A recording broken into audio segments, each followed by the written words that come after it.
Elhamdülillah ve salatu ve selamu ala Resulillah amma ba'd. Esselamu aleyküm ve rahmetullahi ve berekatuhu. Gelecekten aytınızlar mübarek olsun. Hazır şu buyruk çıktı. Muftiyattan 15'i Arafa, 16'sı ayet oldu. Kuday biliyorsa. İnşallah hazır muftiyattan atay resmi cariyalandı. Oşanı resketip koydur, ama kalkı başlayıverelim inşallah. Bizim daim aytılgan sözlerimiz var. Kimde kim Allah Taala'nın illerinden bolgan bir uyga basıp gelçi olsa, bir kadamına soğup yazılsa, ikinci kadam menen küneleri keçirilet deyil. Allah Taala bizim her bir baskan 10 kadamımızga inşallah soğup doğru yazgan bolsun. Sol kadamımız menen pendeçilik kılıp getiren kemçiliklerimizni Huday Taalam özü keçirgen bolsun inşallah. Bizden şu bugünkü sabagыбыз kurbanlık, jana şu kurbanlıktın adetleri tural bolmakçı inşallah. Negizi kurbanlık bul kolunda var adamga, kurbanlık çalı bul vacip. Fardan keyinkili orunda vacip bol hesaplanat. Ana bul mukim, şu özü mesni boluş gerek, mesni adam boluş gerek. Anan negizi bizde Zulhicce ayının 10 günü kurban aydı. Zulhicce ayının 10 günü kurbanlık soyulu başlaydı. Bugün Zulhicce'nin şu biri başladı. Tünü ay жаңырып тұр, жемне бері болды. Эми бұл негізелі ошол Құрбан айтқа жақын ораза қармаған бұл соғып іштерден білесіздер, ошол 9 күн ораза қармаған жақшы. Егер де Арафа күні ораза қармай тұрған болса, 2 жылдық күні кешіріледі деп айтылады. Bunu білесіздер. Бірақ ошол ажыға барғандар деле кейде қармайды. Мысалы ажыға барып, кандайдыр себептер менен курбандык чалганга мүмкүнчүлүгү болбой калса 3 күн ошол Саудияда калган 7 күнү келгенден кийин кармап коет. 3 күн ордо кармайт ошол жактан. Ошондон эмне акыркы күнү ошо Арфа күнү болсун деген ошо бизде шариаттын көрсөтмөлөрү бар. Эми Арафа күнү ордо кармаган адам 2 жылдык күнөөлөрү бул кечирилет дейт. Эми ошону кармап койсо бул жакшы. Эгерде кимде ким эгер каалай турган болсо. Эми Adır bizde internetten de köp tarqap ketdi.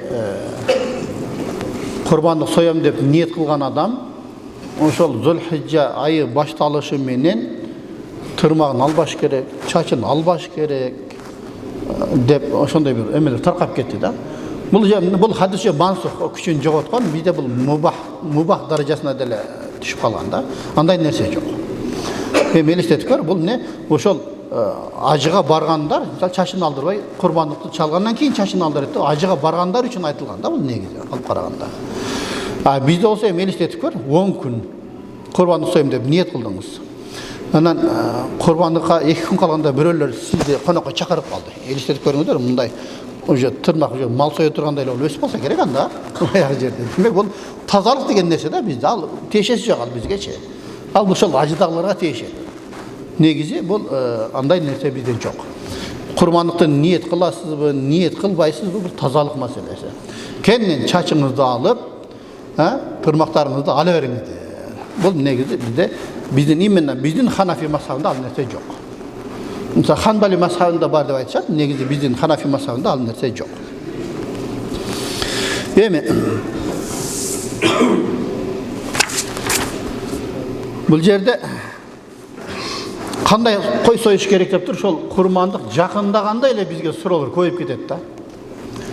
Эми тақсыр, бул кандай кой союш керек, кандай болуш керек деп тур эле ушунчалык бизден сурай берет майдалап. Мен таң калам да. Таң калам. Кудаң келсе бизден сурабай эле соёсуң го. Анан Кудай үчүн бизден сурап каласыңар да келип элечи. $300 алып соет мисалы Кудасы келсе, кой уят болот деп тур. Курбандыкка дегенде $100, $150 козуларды, койлорду ушуну сойсом болот, анан мун кулагымда экен, анан тигинде экен деп эле кел бизди кыйнай берет да. Эми мен айтам да, Кудаңдан аябаганды Кудайдан аяйсыңбы дейм да. Баягы жерде. Кудаңа кандай сойсоң, Кудай үчүн андан жакшысын союп кой. Кудаң үчүн $300 сойдуңбу, Кудай үчүн $400 союп кой ошол маселени. Жандай эмеспи? Ошондой да биздечи. Ошол суроо көп болот да. Кандай болсун, анан мындай болсо кандай болуп калат? Анан мындай экен, анан мондай экен, бул кандай болот деп. Куда тоскондо вообще сураган адам жок да мисалы. Же сурайсыздар, Куда тоскондо бизден сурайсыздарбы? Сурабайсыздар. Өзүңүздөр билип эле erkegin soyasızlar bayağı жерде. Şu kurmanlıkka kelgende эле şu видео сурап калганыңдарга мен ушунчалык таң кала берем да. Эми негизи курбандык bizde 4 türdүү малдан союлат. 4 türdүү малдан союлат. Бул 4 түрдүү дегенде кандай десе, мисалы биринчи төөдөн союлат. Tövden. Bir de töö yok. Bir yok. Kede soyulganlarını görüp kalağız pazarlarda. Bu töö 5 yaştan öyde oluş gerek. 5 yaştan öyde oluş gerek. Ağa çeyin hemen bu yaş bol esepteletinde töölerde. Uylar 2 yaşka tolup ondan ötken oluş gerek. Bir oşol yerde jana kurbanay jakındadı mal satkanlar. Sizlerden bir eskert oşo aldabаңыздарчы. 2 yaşka tolup ötken boluş gerek da. 2 yaşka jakında toldu oşo. Bu yıl 2 yaş bolup öyle aldap bayağını kede sat öret da. Oşol negizi to'g'ri emas. 2 yaşka tol elekti kurbanlığa çalınga bolboyt. 2 yaşka tolup 2 yaştan aşkan boluş gerek. Kede oşol bazarga aytımdары barıp kalasın mı? Kurban soygan jelleri. Karasaң ikisinde kede torp bokta 2 yaşka çıkılık bayağıçı. Çoğ elem lan 2 yaş diye bile. Ağa soda gerek de bирок bu uval degen nerse var da. Al 2 yaşka çıkılık. Oşondan to'g'ri tushunmizlar tuğanlar. Ayırıkça oşol ne? Emes satkanlar, mal satkanlar ehtiyat bolunglar oşol neseden da. Bu uval. Ertenki günü sizler oşol soğup tavam deb ele alık çalam deb kargış alıp albaңыздар. Antkeni şeriatında көрсөтпөсө бар да. Кудай таалам жөндөн буйрган эмес да, туура. Аны бизге ошол бизде союп жесин, эт үчүн жараткан кой менен уйду. Бирок анын деле өзүнүн бир чеги бар да. Жашы бар. Туура? Мисалы бизде деле мыйзам боюнча балагатка бойго жете элек баланы жумушка албайт да. Туура? 5 класс баланы бир жерге директорлукка албайт да. Туура? 7 класс баланы университетке кабыл албайт да. Ошондой ар бир жер өзүнүн тартиби бар тугандар. Ошо тартипти беске алып коюшубуз керек. Бул курбандык сойгондо дагы ошону караңыздар. Мисалы акчам жетпей атат анан ушуну алдым деп, акча жетпесе анда кой сой. Сөзсүз уй союш керек эмес. Туурабы? Ошону караш керек тугандар. Андан кийин 7 адам birgip turup bir uy je töö soysa bolot. 1den 7ge чейин да. 1den 7ge чейин adam soysa bolot. Misалы, жалгыз өзүңүз деле bir töö je bir soyup койсоңуз ага деле болот. Ал деле шариат уруксат берет. Анан мисалы bizde ошо uy дегенде уже 4 түрдүү мал дебедикпи? Bizde 5-инчиси кошулуп кетет. Топоз бар bizde, ha? Topoz dagы эмне? Ошо 2 жаштан өйдө болсо, ал деле жарай берет.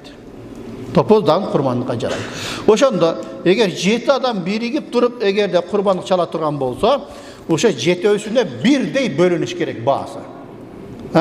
Misali 7 öysü 20 mingden soyuş gerek bola turgan bolsa, bir öysünün akçası azırak bolup bir 10 ming bolup bola turgan bolsa, oşo al kurbanlık jarabay kalat. Kurbanlık jarabay kalat. Barına birdey bölünüş gerek. Ondan keyin oşol ne koy bol bir kişiden gana jarayt. Koz misалы. Koz 6 aydan ötken bolsa, körünüşü 1 yaştagıday çoң көрүнгөн bolsa, 6 aydan ötkөнгө bul jaray berет. Şeriat ruhsat berет. Antkeni bilesizler da koy balasını jemne tez çoңoyat. Tez çoңoyat. 6 aydan ötken bolsa, al şeriat ruhsat berет. Bирок çoңдугу ne 1 yaştagы көрүнгөн bolsa bol öret. Andan keyler var misалы özü türtüp kelet, araң basat, oşonu kurbanlıkka soyup. Özü kenen basıp barsın degen dagы şartlar var da bizde. Özü kenen basıp barsın, kenenirek ottogon mal bolsun degen şartları var. Emi eğer de yeçki olsa, yeçki ulaktar ne 1 yaştan öydü oluş gerek.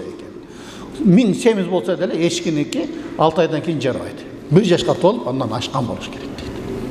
Demek koy, yeçki bu bir adamın atından gider. Emi 1 yaştan öydü olsun degen bu şartlar var. Antkeni bu bilesizler, içinde bu yeçki nazigirek bolot da bilesizler. Koylar çıdan kayrak bolot. Misалы eğer kar jağıp kala turan bolsa, koylar ottop keleberet, yeçkiler kalıp ketet. Katıp kalat oşol turgan jerinde. Al kişinde emne alsızırak bolat eken de oşol sebepten al ne 1 yaştan öydü olsun deydi de kişinde tıngırak bolsun. Anan bayakı 7 kişi birgip soysa, al jedem ne? Yetlerдің barısın tarazaga koyup birdey çeneş gerek eken da. Tarazaga koyup birdey 7ge bölüş gerek eken da. Biri az bolup kalsa, bu jedem ne? Procent süt korduk bolup kalı korkunçu var deydi da. Ошол себептен Аллах Таала үчүн союп аткандан кийин бүт барын зерикпестен, шашпастан не тараза менен бөлүш керек. Бирок баш шыйрактарын кошо бөлүштүрүп, мисалы тересин экиге бөлүп, эки адамга берди, 4 шыйрагын 4-өөнө кошуп берди. Ошондой кылып, элдер разы болсо анда боло берет дейт. Бирок ошондо дагы разысыңбы? Разысыңбы деп бири-биринен разылык сурап койсун дейт.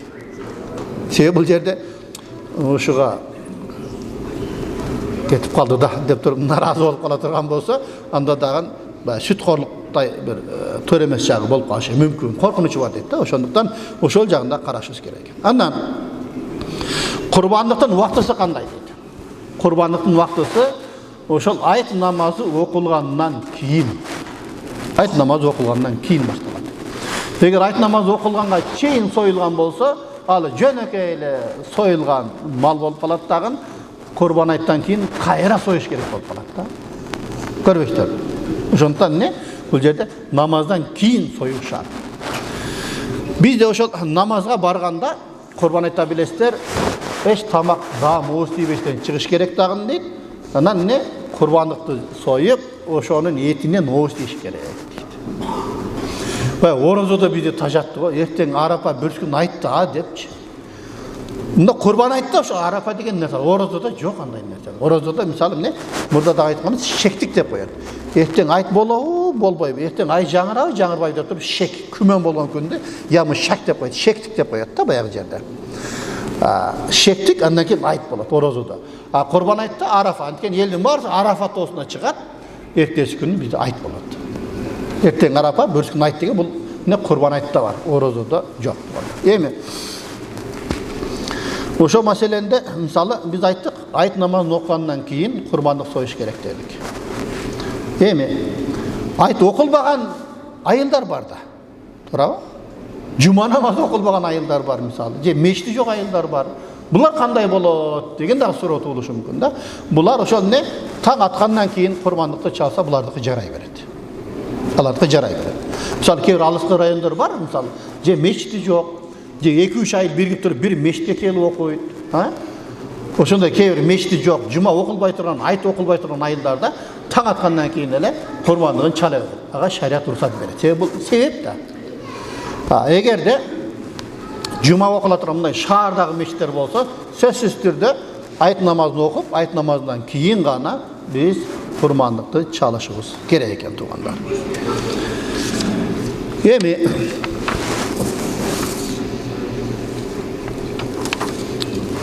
Kurbanlıkta bizde 3 gün soyuladı. Misal bizde ayet günleri, anladın ne? Oşa 3 gün içi orada karmaş bizde bolmaydı. Orada karmaş gerek. Kurban ayet, orada ayette 1 gün olsa, kurban ayette 3 gün. 3 gün biz ne? Bayramdaşımız gerek. Orada karmağına bolmaydı bizde. Yemi, kurbanlıkta nakırkı günü oşa ne? 3. gündün gün batkanğa çeyin. 3. gündün gün batkanğa çeyin. Kurbanlıkta soyup ülgürüp kalışımız gerek. Birinci günü soygonu jakşı negizde. Bирок карасаңар, Кудай Таалам шунчалык бир мындай ырайымдуу зат, боорукер зат дегенде, я. Ошо элди бир күндө союп салса, эттер бузулуп да кетиши мүмкүн да. Ошол себептен карасаңар, ошону 3 күнгө уруксат берип койгон. 3-чү күнү күн батканга чейин не, ошо курмандыгыңарды чалсаңар болот дейт да. Баяк жерде кээде кембагалдардын пайдасы үчүн карасаңыздар, ошолор пайдалансын. Эми бул жерде экинчи бир тарабы бар экен да. Мисалы бир адам мен кой соямын деп туруп бай адам айттын 3-чү күнү эртең менен банкрот болуп калды. Бул адам уже күнөкөр болбойт, мойнунан сакт болот экен. Карасаңыздар. Же болбосо бир киши Kurban ayttın ikinci günü işleri жүрүшүп кетип крутой болуп кетти. Өзү колунда жок, курбанды сойгонго мүмкүнчүлүгү жок адам, бирок айттын экинчи же 3-чү күндөрү байып кеттиби, буга уже важип болуп калат экен да. Карасаңыздар, ошол себептен эмне 3 күнгө чоюп койгонда бул жердечи. Курбандыкты союу күндөрү. Эми мисалы бир киши бар, 3-чү күнү соямын деп ойлоп жаткан, бирок 3-чү күнү каза болуп калды. Болушу мүмкүн да турмушта. Каза болуп калды. Эгер каза болуп кала турган болсо, не? ошол адамдын соям деген малга кетте турган акчаны садака кылыш керек. Садака кылыш керек. Ошол эмне көзү өтүп кеткен адамдын атынан садака кылып коюш керек. Анан ошол эмне курбандыкта кой сойгондо же уй соебузбу, эмне соебуз, ошол сойгондо бизде түнкүсүн союш макрух деп коет. Күндүзү сойсун дейт да. Түн бар бир түндүн иши түн да. Кээ бир шарттар орундалбай калышы мүмкүн дейт да баягы жерде. Анан мурдакы жумаларда гана айтканбыз, анан эмне курбандыкты сойгондо ошол эркекче союш керек. Эркекче союш керек. Жанакындай бычак менен эки мүйүздүн ортосунда бир сайып туруп, кулатып туруп, анан союш керек. Же болбосо эмне балка менен уруп, кулатып алып туруп, анан союш керек. Ал эркекчиликке жатпайт. Сен эркексиңби? Ошол кесипти мойнуңа алдыңбы? Жакшылап эле жыгытып, кулатып туруп, андан кийин муузда дейт баягы жерде. Мурдагы жумада айткам, жесиңдер болсо, көзүндө көрсөтүп туруп бычак кучуткан болбойт. Ал жерде макрух болуп калат. Байкуш азыр мени союет экен деп эле, ал сойгонго чейин өлүп калат да баягычы. Ошондон ал эмне бизде дурус эмес. Эми бир кедейле адам мен курбандык союшум керек эле деп өзү ушунчалык аракет кылып акчасын жыйнап, анан баягы курбандыгын соя албай өтүп кеткен болсо, ошол бойдон ошол кишинин атынан садака кылыш керек экен. Ал уже даярдап койду да. Баягы коюн. Ошол кишинин атынан эмне садака кылып бериш керек экен. Анан бул жерде ошол курбандык чалганда ошол кой болобу, уй болобу, төбө болобу, топоз болобу, баарын карашыбыз керек. Кандай шартта болуш керек? Биринчиси, семиз өзү оттосо ошол жарай берет. Мисалы кээде жинди болуп калгандар болушу мүмкүн да. Жинди болуп калган, бирок оттоп жүрө берет семиз. Ал деле шариатта уруксат берилет, жарай берет. Мисалы жинди болуп калган койлор бар го. Оттоп жүрө берет, тойгонун билбейт алар. Алар набыры семиз болсо керек менимче. Анан кээде көп суроо болот. Молдеке бычылган кошкор жарайбы деп. Бизде кээ бир алдымдар бычылганы жакшыраак дейт. Анткени бычылган болсо кошкорлор сасып кетет го. Бычылган болсо сасыбайт экен да. Бычылган дагы жарай берет дейт. Кээ бир адамдар тескерисинче бычылган кошкор жакшыраак деп айтылат да баягы жерде. Семиз дагы болот дейт баягы. Анан мисалы уй соя турган болсок, ошол уйдун мүйүзү мисалы жарымы сынып калган болушу мүмкүн. Же 3/4 сынып калган болушу мүмкүн. Ал бизде жарай берет. А эгерде түйүнөн сынып калган болсо, ал уже жараксыз болуп калат. Анткени ал деле ошол уйдун бир мүчөсү да, туурабы? Ал мүчөсү толук болуш керек. Эгер 3/4 сынып калган болсо, же учунан сынып калган болсо жарай берет дейт. Эгер толук ошол мүйүзү сынып калган болсо, ал жарабайт. Курбандык чалынга жарабайт. Эми тиши жок болуп калса, же болбосо эмне тили кесик болсо, бирок өзү оттосо. Өзү оттогон болсо, семиз болсо, ал жарай берет, бирок макрухчулугу бар да. Макрухчулугу бар. Сен ушунун бир тили кесилип калган эле деп, аны союп алып туруп, өзүң деле кыжалат болуп жүрө бересиң да бир. Ошондой бир нормально эле бир уйду союп койсоң болмок экен. Ошонун тили кесик эле, тилинин жарымы жок эле деп. Эми ар кандай эмел абалдар болуп калат экен да. Бирок тилинин жарымы жок болсо, ал оттой берет экен. Тили менен ошол жалмап, оттоп жүрө берет экен. Же болбосо тиши жок, бирдемке кылып куртагын тойгозуп жүрө берет. Ошолордан болот дейт. Бирок макрухчулугу менен. Макрух деген бул эмне? Жаман көрүлгөн деген сөз. Бизде көп нерсе бар да. Салыштырмалуу. Адал, арам. Мустахаб тескериси макрух. Мустахаб деген жакшы көрүлгөн нерсе, макрух деген бул эмне? Жаман көрүлгөн нерсе. Ошол жагында биз карашыбыз керек экен туугандар. Анан өзү баса албаса жарабайт. Өзү басып бара турган болуш керек да, ошо курбандык чала турган жерге. Эми мурда жетелегенбиз, туурабы? Жетелегенбиз. Азыр эми деле машина менен алып келе турган болуп калдык го. Бизден азыр малдарыбыз дагы булатной болуп кетти акыркы заман, Баягы жерде жайлоого деле машина менен алып барабыз, эркелетип, Базарга деле машина менен алып барабыз. Базардан деле машина менен алып келебиз. Мурда жөө айдап бар эле, жөө айдап келчү элек. Ошого айтканда бул жерде эмне? Ошол базарга барганда ала турган болсоң, соя турган жерге өзү басып келе турган болсун дейт да. Азыр эми машина менен алып келгенде билинбей калышы деле мүмкүн да ал нерсечи. Ошондон эмне? Баягы өзү баса турган болсун дейт да баягы жерде. Жөөлөп, таяп, эптеп алып келип туруп союп койсоң, анда ал убал. Al dele ubal. Эми кантип жүрөгүң чыдайт дейм да, өзү баса албаган араң жүргөн койду курмандыкка союп таркатып жүрген бул билем, жүрөк чыдабаса керек көпчүлүк адамдын, көпчүлүк адам жүрөк чыдабайт. Эми кулагычы, кулагы, мисалы эн салынган. Эгер 3төн 1ден азырагы болсо, анда бул эмне жарайт. Эгер 3төн 1 кесилген болсо, анда уже жарабай калат. Мисалы кээде кулагымда тирип эле коет, мисалы алар жарай берет. Ал бүтүн эле болуп эсептелет да. 3төн 1инен азырагы болсо, ал жарайт дейт. Эгерде 3кө бөлүп 3төн 1 кесилген болсо, ал да жарабайт дейт. Ал эмне толук кулак эмес да. Кулагы да бүтүн болсун. Демек кулак менен мүйүз окшош болуп калат да бул жердечи. Азыраак болсо, анда жарай берет. Мисалы көзү көрбөй калса, ал дагы эмне жарабай калат. Анан куйругу дагы эмне жарымы кесик болсо жарабай калат. Куйругунун ичи кесилген болсо, анда жарай берет дейт. Мисалы кээде уйлардын, төөлөрдүн куйругун кесип коюшу мүмкүн да, эми билбейм эмне себептен кесет. Ал деле эмне куйругу менен кулагы ошо эске алынат экен. Ошол дагы. Себеби баягы орусча айтканда полноценный бир бүтүн болуш керек экен да. Анан жарты болуп калса, анда дагы ал жарабай калат дейт. Эми мисалы ажыга барганда бирөөлөр мисалы уй сойду. Уй сойду. Мисалы 3 киши биригип туруп бир үйдү союп койсо, ал деле жарай берет. Анткени бардыгы эмне Аллахтын ыраазычылыгы үчүн союп атат да баягы жерде. Анан бул жерде дагы бир маселе бар. Эгер 7 киши сойду дейлик, бир төөнү. Бирок 7өөнүн ниети 7 башка. Бирөөсү курмандык үчүн союп атат, курмандык чалам деп. Бирөөсү ошо ажыда бир штраф кылып алды да. Bir koy soyuş gerek. Koy men oşo штрафтын ордуна силерге кошулуп коеюн деп туруп, бирөө эмне штраф кылып атат. Бирөөсү болсо ошол эмне Каабада туура эмес айланып алды же даратсыз айланып коюп туруп, ага штраф. Кыскасы эмне 7 башка ниет болсо деле ал боло берет экен. Ошол эмне жарактуу боло берет. Бирөөсү мен жөн эле бирөөсүн мына өзүм кой сойдум, ошо төңөргө нафил курбандык кылып туруп силерге кошулуп коеюн деди мисалы. Кыскасы жетөөсүнүн 7 башка ниети болсо дагы бул эмне жарай берет экен туугандар. Ошондагы бир эске алып коелу. Андан кийин жетөөнүн бирөөсү, 7 кишинин бирөөсү, үйдө эт жок эле, как раз мен төөн этин жей эле келем.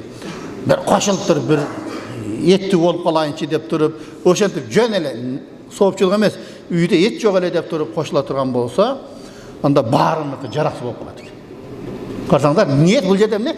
Курмандык үчүн болуш керек экен да туугандар. Курмандык чалуу үчүн болуш керек экен. Себеби бизде кан чыгарыш бизде важип да. Аллах таала үчүн.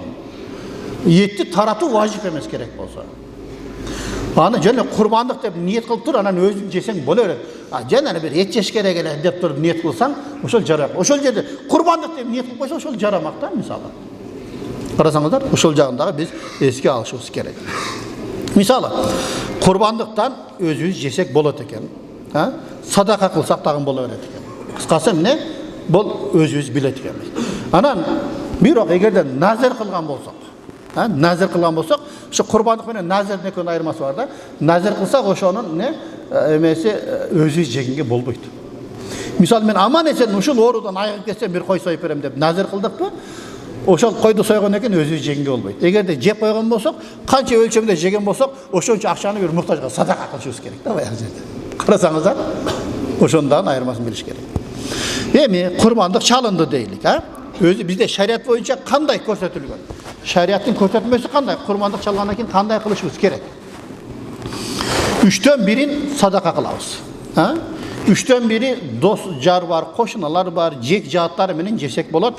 3төн 1 үйүнө калтырып коюу бул мустахаб. Бул жакшы. Көрбөйсүздөр, жана макро дедик. Бул мустахаб, бул жакшы да ошондой кылган.